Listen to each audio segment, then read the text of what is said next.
বারাবণী বিধানসভার পানুরিয়া হাটতলা থেকে বাদরাভি পর্যন্ত রাস্তার অবস্থা খুবই খারাপ ছিল।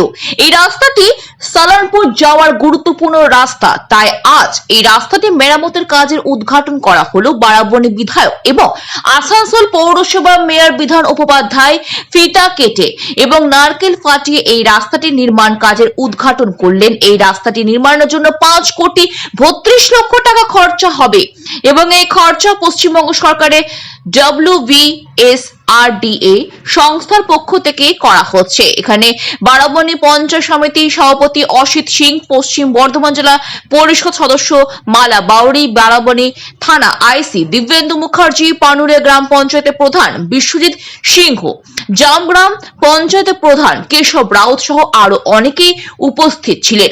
এই বিষয়ে বিধান উপাধ্যায় বলেন যে এই রাস্তাটি অত্যন্ত গুরুত্বপূর্ণ রাস্তা। এখান দিয়ে গৌরাঙ্গী থেকে আমডাঙ্গা যাওয়া যায়, কিন্তু রাস্তাটি খুব খারাপ অবস্থায় ছিল, তাই এই রাস্তাটি নির্মাণ করা হচ্ছে এবং এর জন্য তিনি মুখ্যমন্ত্রী মমতা বন্দ্যোপাধ্যায়কে ধন্যবাদ জানিয়েছেন।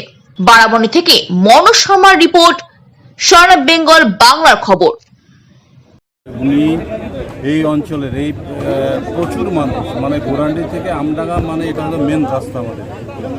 তো এই রাস্তাটাতে প্রচুর মানুষ প্রতিদিন প্রতিনিয়ত, মানে বেশিরভাগ গাড়ি ঘোড়াগুলো এই দিক দিয়ে যাতায়াত করে।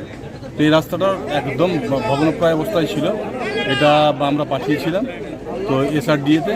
তো এটা আমাদের মাননীয় মুখ্যমন্ত্রী স্যাংশন করেছেন এবং আজকে উদ্বোধন হলো। প্রায় 5 কোটি 32 লক্ষ টাকা ব্যয় এই রাস্তাটা হবে।